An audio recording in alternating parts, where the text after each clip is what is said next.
if you're starting YouTube, I like to give you the tactics that are actually going to work and not just the fluff and all the good stuff, all the stuff that people say, hey, do this and charge you a shit ton for the stuff. Now, full disclosure, Will Draper and I do have a course coming out very soon.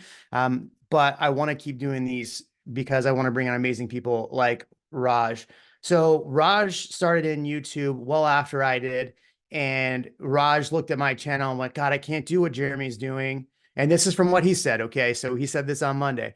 He said, I can't do what Jeremy's doing, or I don't want to deliver it the way he's doing, but I want to create YouTube. What is the lane that I can choose? And he took a specific path and it has worked tremendously. I'll let him share a little bit about where he's selling and what he's doing there. But I guarantee you, for somebody that doesn't want to sell all over the area, maybe you do. Maybe you want to focus on just one area, like my good friend Rod Allawan, who I've helped with his channel in New Braunfels. He only wants to work a small area. He doesn't want to drive all over town. And Rod is crushing it, just like this guy is right here. I'm really proud of the community we're in here at Real Broker. We've got a lot of amazing agents. It's really impressive, though. Just the collaboration piece. I want to give Raj a huge shout out here. There's a guy that joined from Compass not too long ago under Raj. His name is Seth Copel. Now, everyone raise your hand real quick. Everyone raise your hand like this. Okay. Now repeat after me. You don't have to unmute. I just want you to repeat after me.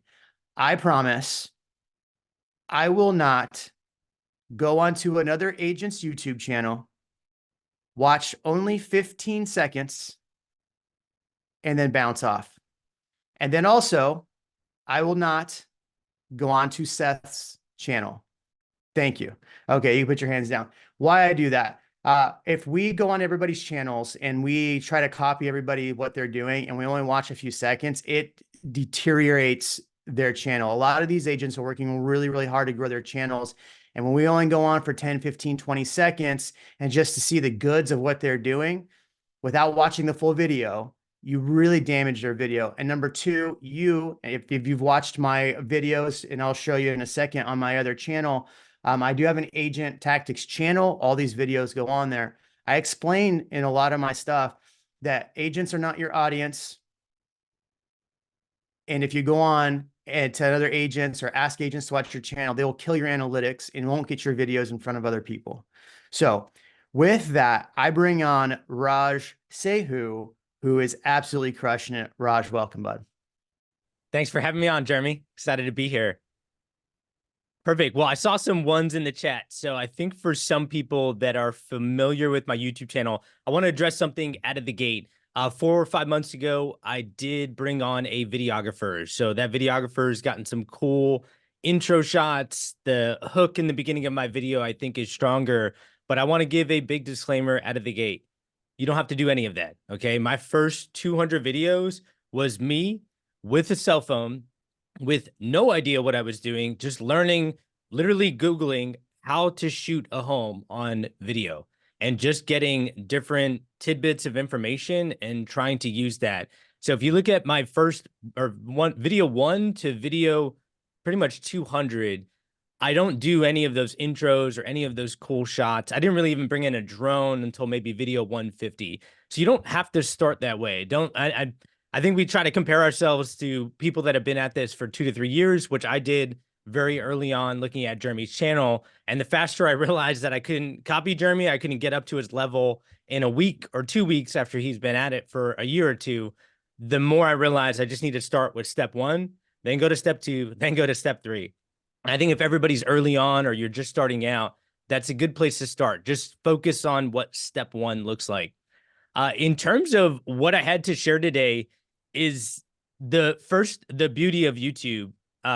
The YouTube is a marathon. It's such a grind, okay? And there are times, even with me in a system, I was up last night working on something for my YouTube. It happens. It's not something where I think so many people are looking for like an easy button that they can press where they can have AI take care of everything for them and they can just sit back and leads just start funneling through that want to work with you. And right now we don't have that. Maybe in a few years that could change, but right now you have to be able to embrace the grind of YouTube. And I'm really here to tell you it's so worth it. I've had so many people reach out to me that are already bought into my brand, and it's cut down so much of my lead gen. You can look up my Instagram, you can look up my Facebook. I don't even post. I don't actually want people to reach out to me. Even referrals from friends and family, those referrals do not have the high quality lead touch of a YouTube lead, because a YouTube lead has watched so much of my content. They've already narrowed things down. They already have an idea of what they like. When we talk on the first time, we go right into pretty much consulting. Like, we're already working together. And I can give you an idea of what that looks like. Jeremy, you want me to share my screen? You're able to do whatever you want, boss. Your show. Perfect. So what I wanted to start off with is actually conversion. So I want to go right into conversion because I think we talk too much about leads and cost of leads. And the problem with that is we don't focus on time. Focusing on conversion, Jeremy, can you pull up my PowerPoint that I sent to you and just go to conversion with BombBomb? I sure can. So basically, when people reach out to me, they usually text me or call me. So I got a lead last night that I talked to around 8:30, and he said, I watched 50 of your videos. You're like a celebrity in our household, and I'm so excited. It's weird actually talking to you on the phone because I've heard your voice, and it's so good to talk with you and bounce ideas off of you. That type of intro. First off, I don't want to be a celebrity. I actually tend to be a little bit more introverted. And so I'm always very awkward in handling that. I just want to like change the subject and move on. But that level of rapport, I haven't seen any other lead source that can really do that. And that's why I've continued to lean in on YouTube. Now, what I do with clients when they are leads, when they reach out to me, is the first phone call is just information gathering, right? I need to know more of what they want. I need to know more about what they want in their home, in their location, their time period, the basics. I think we all do that at some level. And then what I do after that, which you'll see if you scroll down, Jeremy, to like one of the latter slides that says conversion, I pretty much end that call and I say just above that, conversion with BombBomb. There you go. So this is what I do. Basically, first phone call. And then when I leave that phone call, I tell them I'm going to send them a customized video via BombBomb. If you're not familiar with that, I'll talk about it in a second. And in that video, I share my screen explaining what I think some of their top options are. I give them pros. I can also give them cons about some of those areas. And then I also show them a buyer board that I build out for all clients that hire me. So that BombBomb video is essentially a pitch of like, here's value, but here's also what I'm doing for all of my clients. And that combination works really well. Now, all I do in that email, and Jeremy, can you go back to conversion with BombBomb? The slide above this. Yeah. So if we can stay here for a second, basically the BombBomb video is in an email. So if you don't know anything about BombBomb, when you record a video sharing your screen, I'll go like this and I'll say, hey, Jeremy, good to be in touch with you. And basically what the video shows in the email, the body of the email, is it shows me going like this in a GIF format. So it's constantly showing me waving at the camera. That the click-through rate is almost 100% on those videos. Now, I am giving them a heads up that that video is coming after our call ends, and they click on that. I think it's like 99%. And whoever was the 1% who didn't click, they were probably just fishing for information. Maybe they never got my email, and then I never followed up after that or something like that. Point is, people click on it. They watch the video. I can see what percentage they watched, and that's been really helpful. Now, one thing I want to mention is this goes against sales 101. Okay. I have so many people that tell me I got to follow up. I have to call. You got to call a second, third, fourth, fifth time. That's great for other lead sources. I don't ever do that with YouTube. If I call somebody and they don't reach back out to me, I'm moving on to the next person. I'm focusing more on videos because I want to attract the person that's told me that they've watched my videos 50 times, that they love my content. Right. And I'm not putting myself above sales. I've done sales in a lot of industries. I've gone door to door for insurance, for example. So I'm not saying I'm above that. I'm saying the opportunity cost of my time to put into a follow-up call and chase after a lead makes no sense. I'd rather focus on attracting that lead that is so bought into my brand. So my point is, this goes against Sales 101. You should never leave a phone call without booking a meeting from a meeting, right? I do it every time. I send them a BombBomb video after that first phone call. It has a Calendly link above that BombBomb video. In that BombBomb video, I say, hey, let's talk via Zoom. In that video, I'm constantly saying, here's an option. By the way, if you want more options, let's talk about it via Zoom. I got a few more I want to throw at you. I'm constantly dripping on them of why they should get to the next step.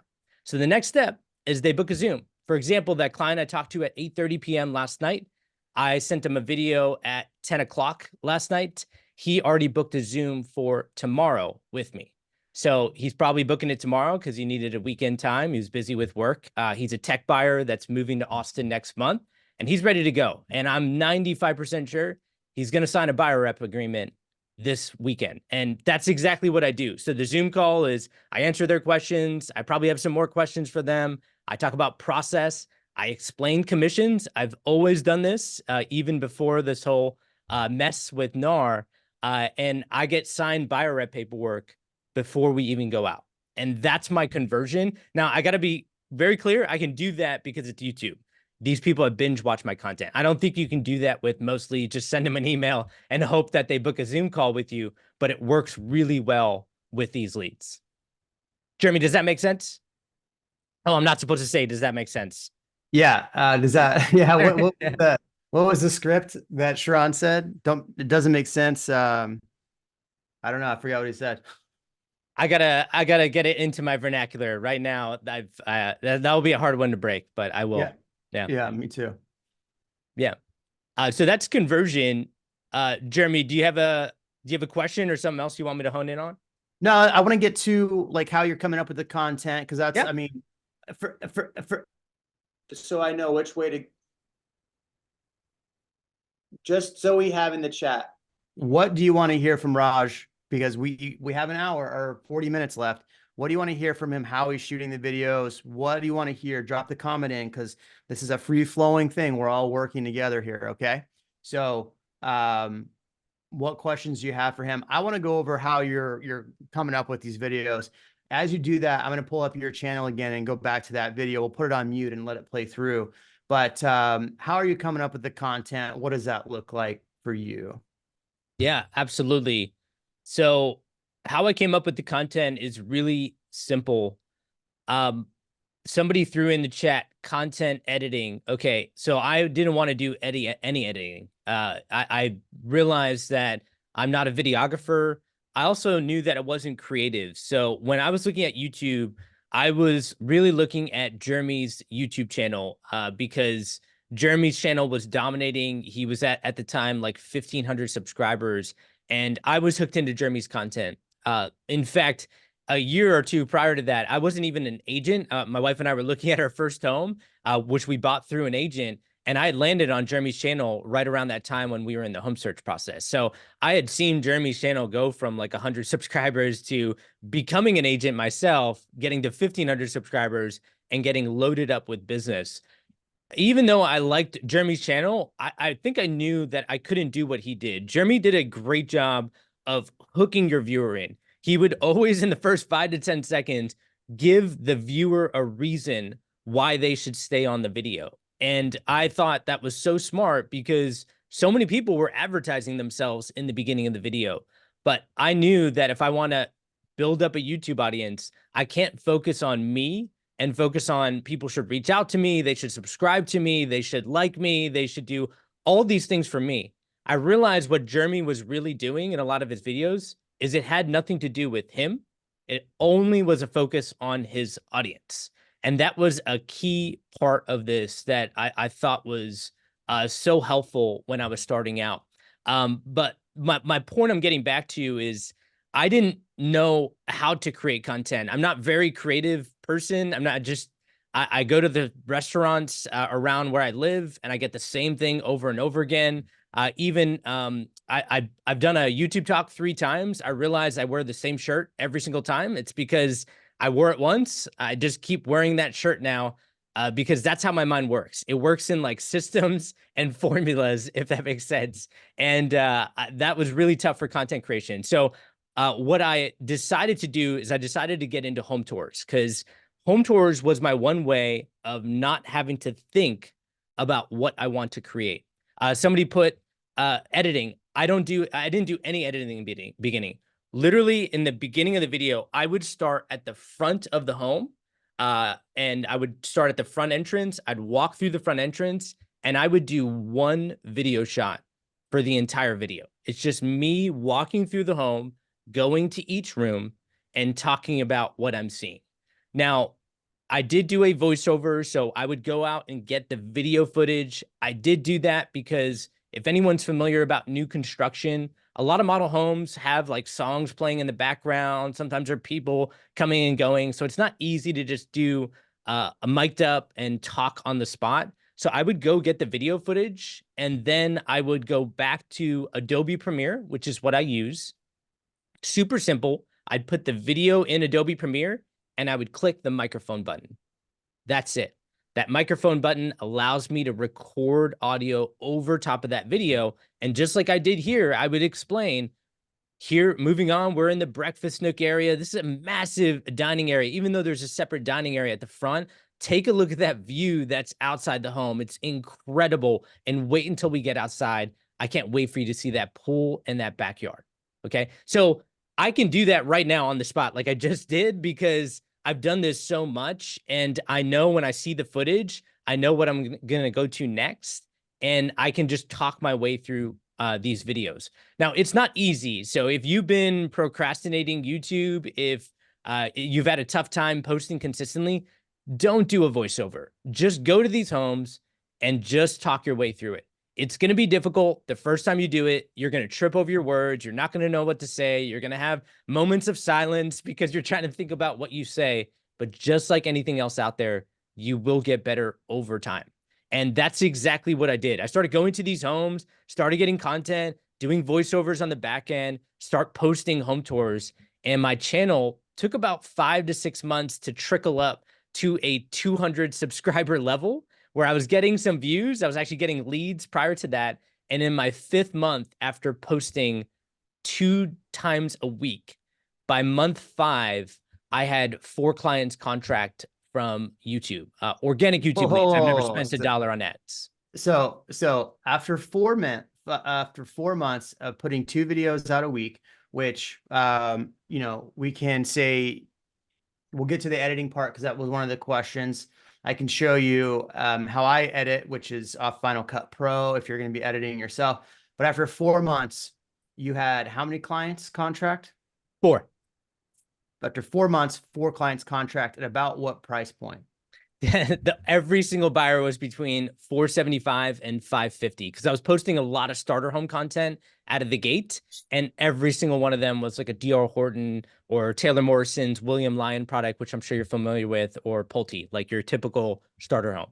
Okay, so you started off with the starter homes. You've changed because obviously this home right here, you didn't even put the price anywhere. Come look at this. If you're looking at the description, yeah. There's no price in the description. Your thumbnail will go back. I don't want to kill the video. Well, we're good enough. Here's a 40-minute video. And by the way, everybody, this is a 40-minute video he has here. But even look at the thumbnail on your channel. Well, let me go back here. If you're looking at this, the thumbnails are what I love about your channel. Super clean, just the house, right? And this is where where we run into exactly what you said. We make too many videos about us and not about the property. So look at this. You have clean lines, clean home. You see what you're seeing, no price. And in 4 months, you're closing homes in the 550 range. So that's $2 million worth of contracts at, you know, on average 3+% because it depends on. So you're talking in 4 months, you made roughly 70 grand from just this when you started. In the chat, does that sound good to you? Right? Yes or no? And that was 4 months in. Would that be a lead source that you want to learn more about? Yes. Yes. Yes. Everyone. Hell yes. So think about that. Now you average that out over 4 months. That's what, 25 grand a month for filming YouTube content twice a month. So if we did the actual dollars on that, every video Raj created actually gave him about $9,000 to $10,000 in revenue. When you start thinking about your content that way, how much easier is it to always go, oh crap, I got to film a video? Raj, when you're creating your content, do you think, oh, if I don't put out videos this week, that's going to cost me X amount of dollars now? I did it early on, absolutely. Okay, Uh, so yeah, now I think I have the snowballs already going down the mountain, and it's just gathering speed, and it's hard to stop it now. I just keep getting leads. Even my wife and I just had a baby boy 6 months ago. I took like a few months break. I was still getting leads every single week. who wants leads every single week from YouTube, huh? Write a one in the comment if you like leads coming in consistently. All right, I want to get to a couple of these questions in. So you have a videographer right now, but you were basically hold on, somebody's got to mute everybody. There you go. So you were basically putting your phone on your iPhone on a gimbal. You had and we can show your equipment here in a little bit. You put a wide lens on the camera, and all you did was walk through. You started off by showing the entry and then the best parts of the home, and then you went back. You edited them all the slides together, and it was just basically you walking through the home. And then you went to whatever voiceover feature and just basically said, I'm Raj Sahoo. I may not be the realtor for you. And you like to rhyme because I saw that when I watched your videos, and people go like me, go, why the hell would he say I'm not the realtor? I may not be the realtor for you.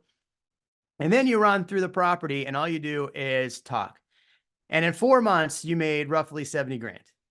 What am I missing? You're missing a lot. So We need to know more about I his wish, strategy, Jeremy. Like, yeah, I need to know, like, because there's new construction communities and there could be multiple builders, or we know that he started small with DR Horton and some of those entry-level builders. Would it be more beneficial to start there, or should we start with luxury right away when it comes to new construction? What do you think, Raj? it's a good question, Rebecca. It depends on your target audience. Okay.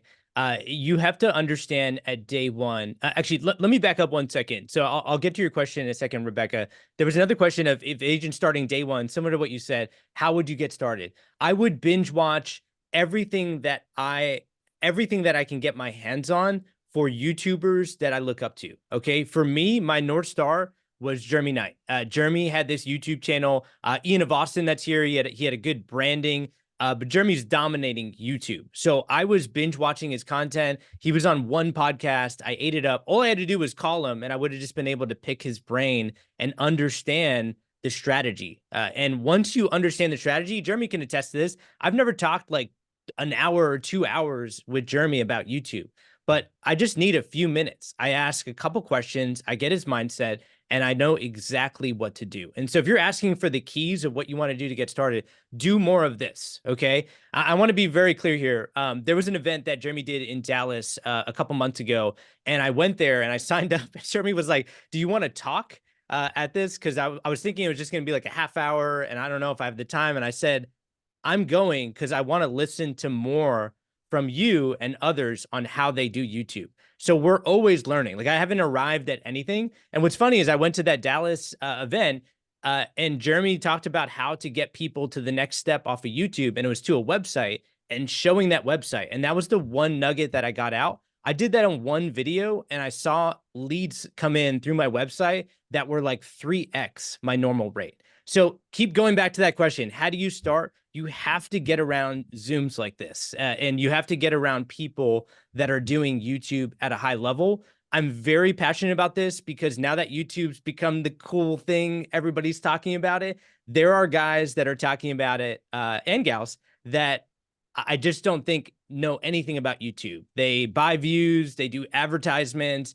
and then they pretend that they're doing YouTube at a high level. My biggest strategy that I've done is I've just followed the right people. And I can't tell you how key that is. There's so much noise right now, and you have to be following the right people. In terms of how I started, Rebecca, I started based on that target audience. So I was telling you about target audience, right? At that time, it was 2021. So the luxury home market constricted to almost nothing. There was like nothing available. So I went to DR Horton Pulte because I had to. But I found the buyer base that I was going after were people that felt a little bit luxurious in they wanted to feel luxury in their homes. And I know you might think D.R. Horton, we all are familiar, it's the #1 volume builder in the United States. You might think that's not luxury, that's starter home. And on the contrary, here in Austin, they had a plan called the Wilson Plan. And by the way, you can look it up on my main channel. My main channel, I could care less if you're on it. That's all good. It's just I'm protective over the newer YouTubers where we don't want to pummel their channel. But basically, if you find it, that home has 16-foot tall ceilings in the living room. It opens up. They actually did sliding glass doors on the back wall that really open up that space. That video, I think, probably has about 20,000 views. I've had 3 clients contract on that plan. So why did I tour that plan? It was what was available at that time, but it resonated with my target audience. What I started with, Rebecca, was just tall ceilings. Like I didn't know who my target audience was, but I just loved the tall ceilings. I had one buyer go to the living room. They looked up, and I remember that moment. I was like, oh, that looks luxurious. So now I've talked about high ceilings in almost every single one of my videos. I try to tour them with high ceilings, and 30 of my last 32 buyers have 16 to 20-foot tall ceilings in their living room. So that's not to anybody's surprise. It's what I keep posting. And I can't tell you how important it is to lean in on your target audience. That will answer every single question you have. That makes complete sense. You know, and one thing that you're doing too is you're not just doing builder videos, right? Some of these, like one of them I think we just saw was not even a builder video. You're going and asking agents that have listings in your area of focus. One thing we need to talk about real quick. Raj only in the last X amount of months, right? Last what, 3 years, has only contracted mainly in 3 neighborhoods that are close to him. Everything else he's giving out to his agents in his downline at Reel. He only really wants to work in 3 neighborhoods. Who would want to work just 3 neighborhoods, make a ton of money, and then refer the rest out or grow a team using that strategy? Okay, yeah, Rebecca's got her hand up. So I want to point this out, that he's going to agents that are in his, they're not even on his team. Like the one we showed here, it was Shailene Smith's listing. I've actually done videos of Shailene's properties as well. She works with some builders. And so that was a walkthrough on one of her listings.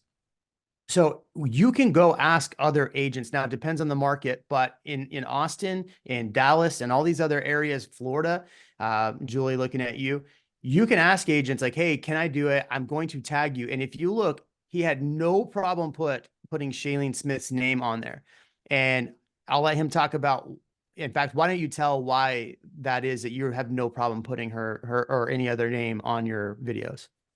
Well, first off, she's a listing agent predominantly. Second, people are still bought into my brand, right? So sure, somebody might call her, and that's okay. They probably weren't going to call me anyway then.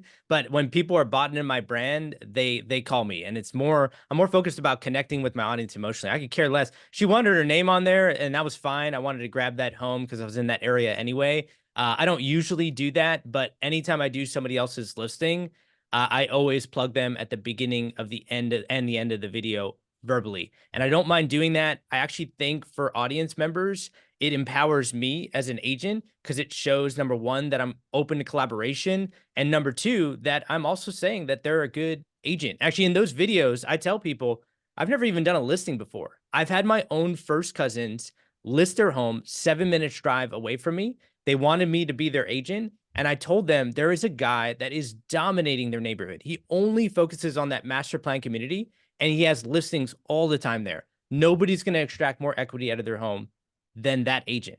And I referred my own first cousin. My first cousins thought I was on drugs, like, do you not want to make money? Are you okay? Are you feeling okay? And I told them it's all about value first. And I treat everybody like that.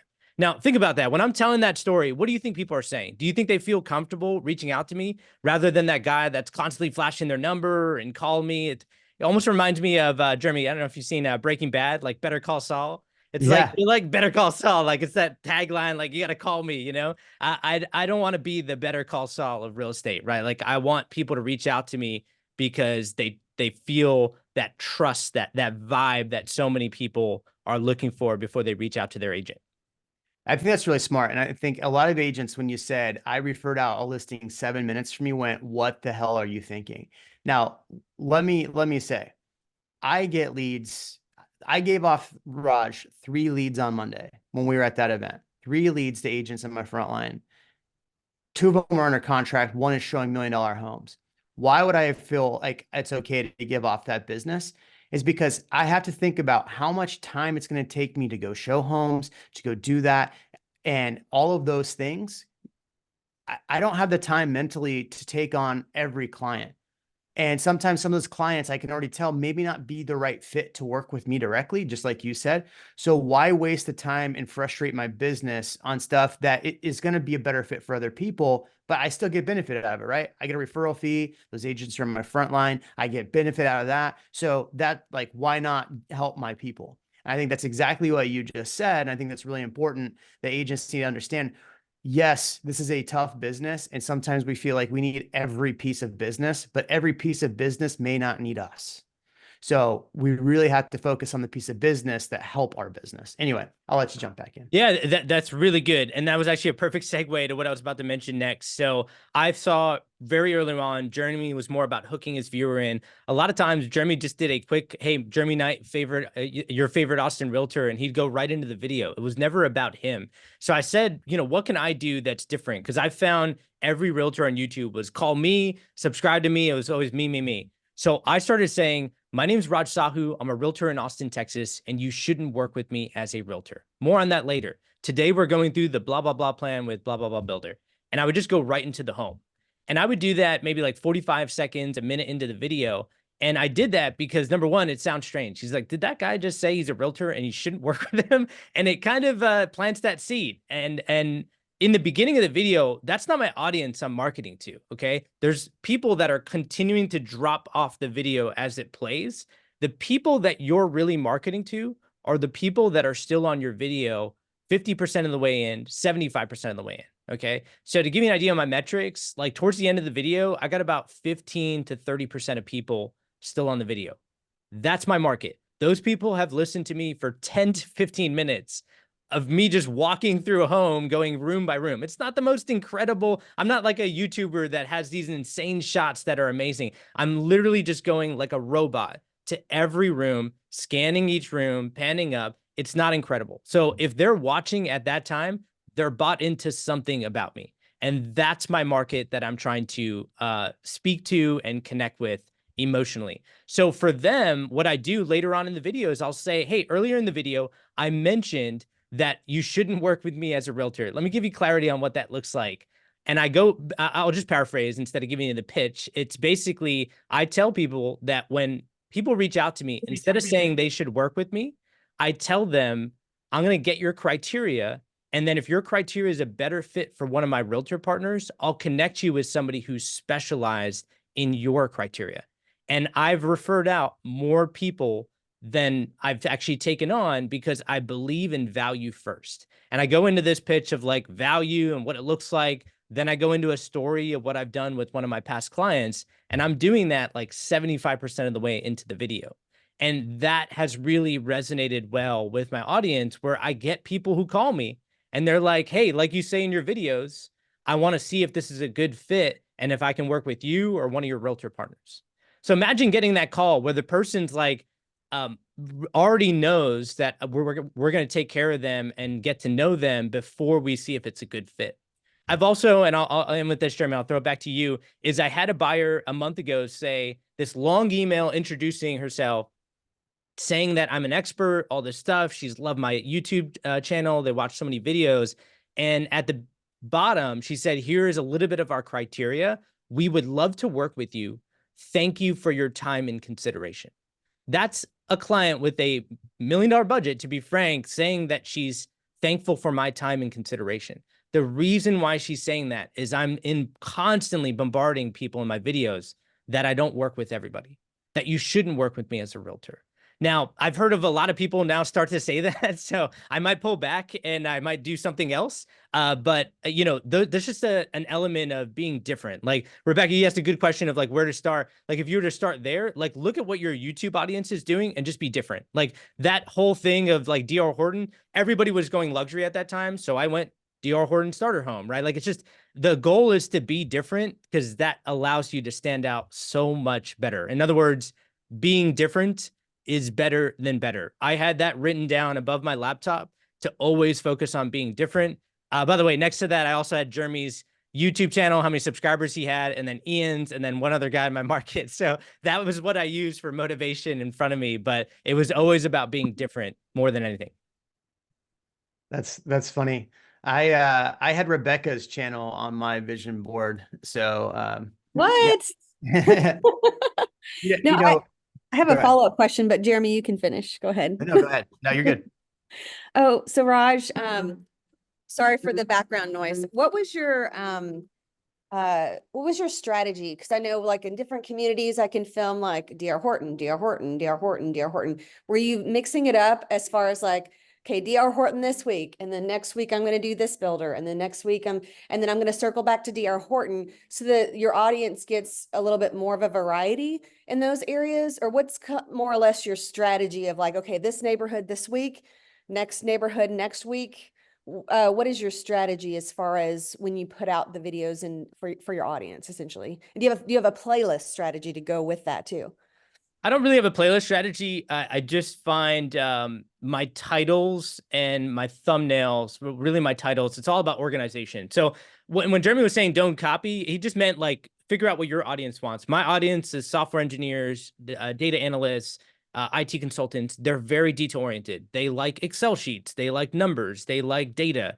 And so I want to give them that. And that's why my titles are very boring and start with square footage usually. Sometimes I try to mix that up, but mostly it's more about organization because that's what my audience wants, right? In terms of mixing it up, it really depends on what your strategy looks like. I did do starter homes in the beginning, but as luxury homes started to come up, I toured a few of them. But the beauty of that is here in Austin with these master plan communities, some of these communities you can buy in at $1 million and you can buy in at 500. Right. So when I'm touring that $1 million home, it's more visually appealing. It's got the high probability of taking off and going more viral than those starter homes. But in those videos, I can say, hey, I love this home and this community. This is what buyers say about this community. It's beautiful. It's gorgeous. But the beauty of this community really is also in the price point. You can buy it at $1 million. You can also buy it at 500. So then at the end of the video, I can say, hey, if you want that $500,000 home and that's a little bit more in budget, but you want to be in the hills, you want to be in something beautiful, here's a link to that video. So I can link it up. You see what I mean? So it's not about necessarily mixing it up. It's about linking all these videos together. Okay. And let me give you one more example of that. Jeremy was playing a video that was clearly not a starter home. It was actually a $6 million home. But in that community in West Austin, they have $6 million homes. They have homes at 700,000. So it's the exact example that I was giving you. And I've had that home take off. It's got tens of thousands of views and that's fed my channel. But I will refer out anything that comes to me that has a budget over 1.5 million because it goes custom home. They start going all around the city. I don't want to do any of that. Right. I've barely gotten those leads. I maybe gotten like a handful of leads above 1.5 million. But what ends up happening is I get thousands of views to my channel through that very visually appealing custom home. And then I start plugging other ideas. In fact, I went to that listing agent. I said, hey, in the beginning of this video, I'm going to talk about price points in this neighborhood, even under $1 million that they can get a view. I'm not trying to detract from your listing. I'm trying to get people to stay on the video so that YouTube pushes this video out and promotes both of us to thousands and thousands of people. I stopped and the agent was like, yeah, that makes sense. Let's go for it. You know, so get permission if you're doing somebody else's listing. With builders, I usually just go for it. They usually have different price dynamics.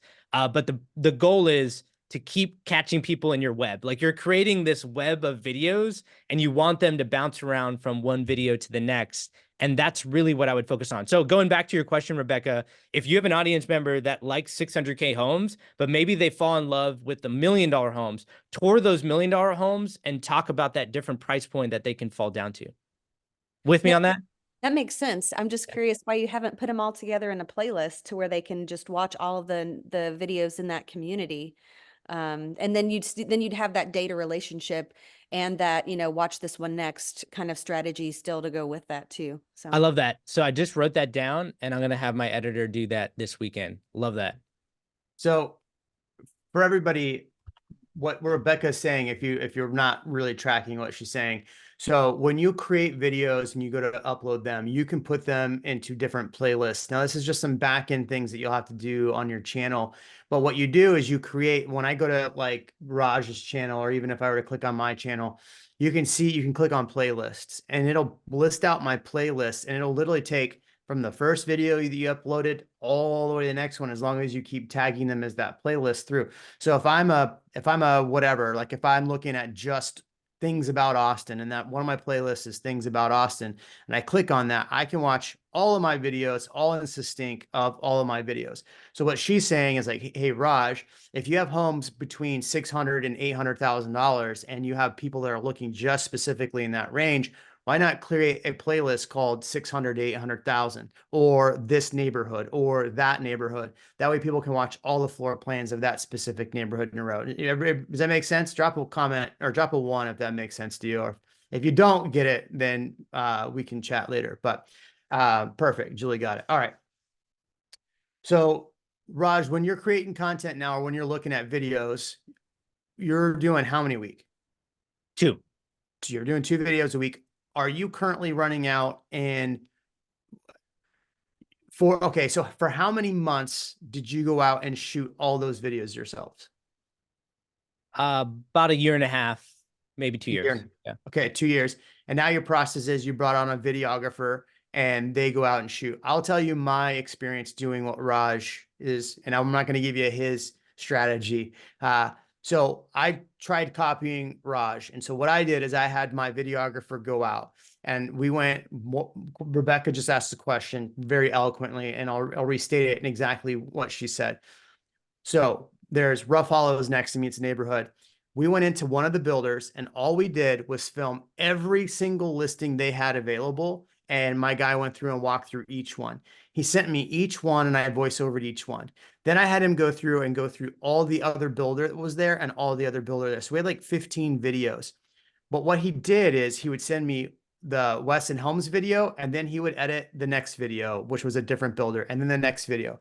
So I was trying to hit it. So it was like Weston Homes, Perry Home, DR Horton, right? But we had 15 videos in the can. So we are trying to get them all out. Plus I was trying to do my main channel. Plus I was trying to do agent content creators. And so it became a whole mess, and I stopped working on that channel. That channel is actually still growing, and I haven't posted it on there. So I can tell you that this method works. If Jeremy had more time, I would be just doing exactly what he does.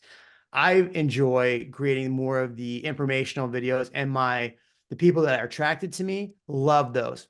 When I tried doing what Raj does on my channel, which I wasn't copying Raj, but what I would do is get in front of the camera, right? I was the agent that was like, here's a $10 million home. Look how amazing I am. I'm in the middle. I'm in front of the home. Raj has never been once on camera. And then I would go around and point all the cool things. My audience hated those videos. So that's why I took it to another channel. And then I would play with it where I'd be on camera and then not on camera, because I wanted to see what my audience wanted. Raj went straight into, I'm not going to go on camera. I'm just going to have full information, facts. I'm going to show the highlights, the lowlights, and I'm going to walk through.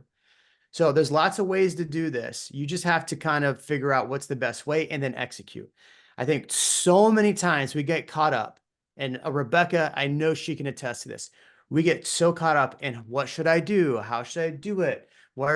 Without thinking about who am I talking to? If we funnel down and figure out who we're talking to, and this is my main talk, I posted it in the chat there, one of my videos.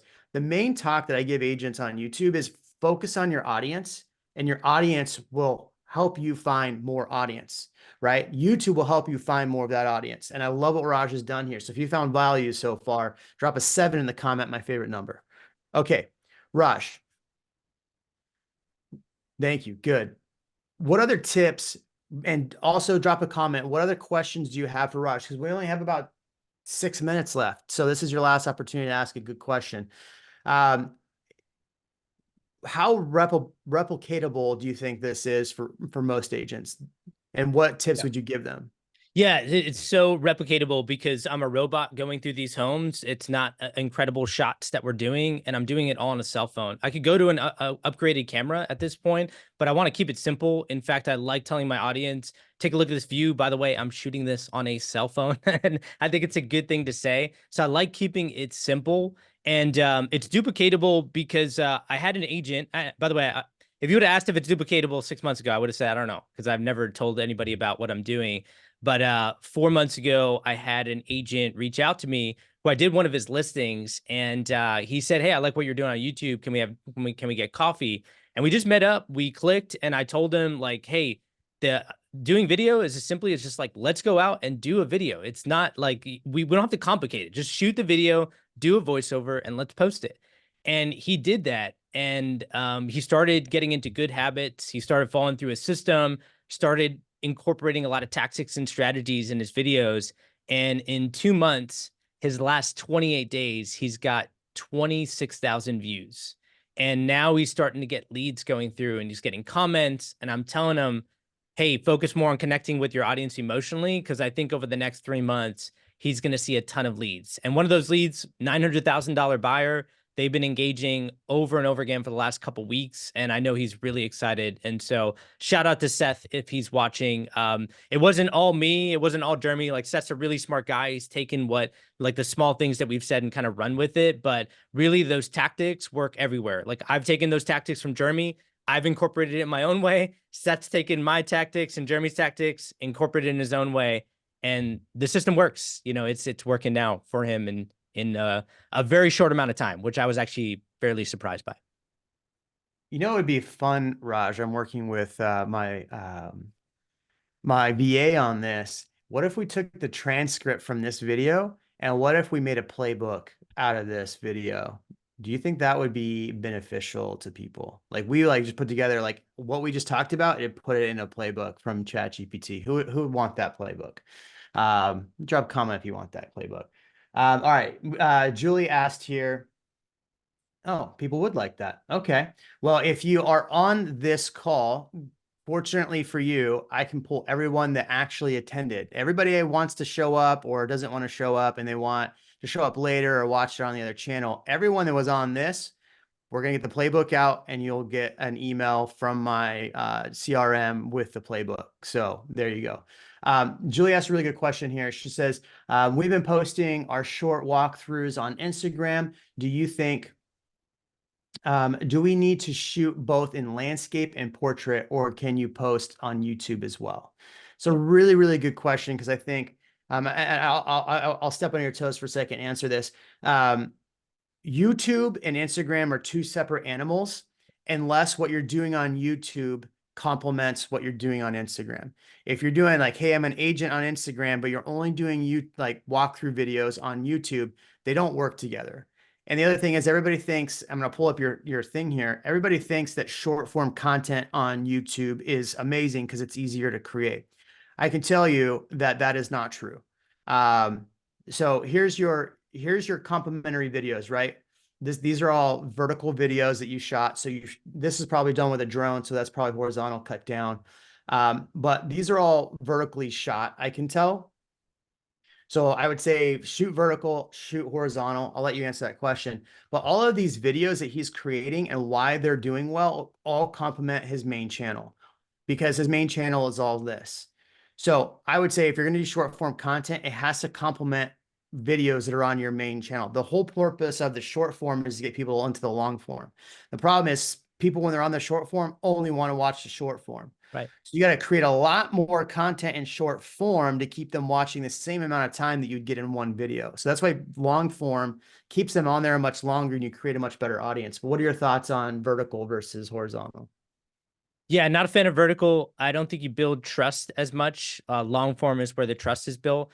Those shorts actually tanked my channel, so that's why I stopped posting them. And I just really care about long form. That's where I can establish trust. In other words, I don't want leads that just watch one video. Those are the worst leads. They just care about that one house. They don't have any rapport with you. I want people that have binge watch my content, and that really happens through the long form videos. Jeremy, I see some other questions in the chat. Can I run through some of these? Do we have time? Yeah, Yeah. One of the questions is what equipment you use. If you scan this right here, QR code, this is links to all the stuff he uses. If you do buy some of this equipment, he will get a few cents, and he will go buy Chick-fil-A with that. That's my token. Yeah. That's what's the picture on there. So go ahead, hit some of the comments. Yeah, yeah, and I might have to update that. So Amazon took out and reach out to me. I got a lot of equipment that I've been juggling over the last couple weeks. In terms of other questions, so I'm just running from the tops. Brian asked about listings versus that I'm shooting compared to new construction. I do a lot more new construction. There's a lot more new construction on the ground that's completed, but when there's not, I don't like touring homes that are dirty and under construction. They just don't show well. And that's where I'll start to ask listing agents. But I would say right now I'm like 95% new construction. Austin, I think we answered your question of how to get started. Most of my content is new construction. My content and video length by Stea. Sorry if I'm mispronouncing your first name. I go longer. So again, my audience is more detail oriented. Not saying you should do that. Do the length that resonates with your audience mostly. And that means posting, getting some trial and error, and then getting feedback. I found the longer I go, the more detailed I am, more people reach out to me and they say, I love how detail oriented you are. So when I get that feedback, you got to lean in on the good feedback, right? How do I handle buyers going in on their own and not reaching out to you? Cool. That's great. As long as it added value to them, that's what I care about most. I genuinely just care about value. Okay. Maybe I wouldn't do this if nobody reached out to me, but I have people reaching out to me. Last year I closed 19.8 million and with 98% of those clients coming from YouTube. I don't say that to just flex on everybody. I say that like the grinding that I was doing in 2021, the late nights, the editing, my wife and I had a baby. I would feed. She was waking up 2 a.m., 3 a.m. at night. So I would just stay up at night and I would edit, I'd post, I would do everything. I was my social media manager, I was my editor, I was my videographer, I was everything. But it was so worth it. And when people reach out to me and they're like, they see me at a model home and they're like, you're Raj, we bought this plan because of you. We're so sorry. We were already working with an agent when we saw your video. It's totally fine. Like that, you're adding value and that's always going to come back to you. So the other couple questions, do you upload same videos into Google Ads? I have never advertised and don't see doing that anytime in the near future. Jeremy's always taught me that ads tank your channel because YouTube and Google is forcefully trying to find your audience. You want that to happen organically. When it happens organically, you get a fan base, you get people that call you a YouTube celebrity. Like that's what you want. You don't want to force ads down people's throats. And I've had people say that actually ads tanked their channel and they lost a lot of momentum. We talked about Instagram, and do you suggest using Fiverr to find an editor? Yes, you'll have to go through like 20 to 30 people to find somebody good, but you have to be good at interviewing people. So I did an interview of like, hey, edit this video for me in an intro because I wanted to focus on the hook. And I did that maybe with 20 to 30 people. I paid them for their time. It was like an interview. I wanted to bring them on a part-time basis, guarantee them at least 10 hours at a certain rate. So you want to come in organized to that. But man, it took a lot of people to find my editor. But when I did, I've had a husband and wife couple in the Philippines with me for about 1.5 years now. And that's been amazing because I don't post on YouTube anymore. Like Jeremy was saying, I don't take videos. I don't record anymore. I'm down to voiceovers. I do my content in about 3 to 4 hours a week because I have a videographer today getting 5 videos of homes. And then my video editor does all the intros and all I'm doing is voiceovers. So that's what I'm down to.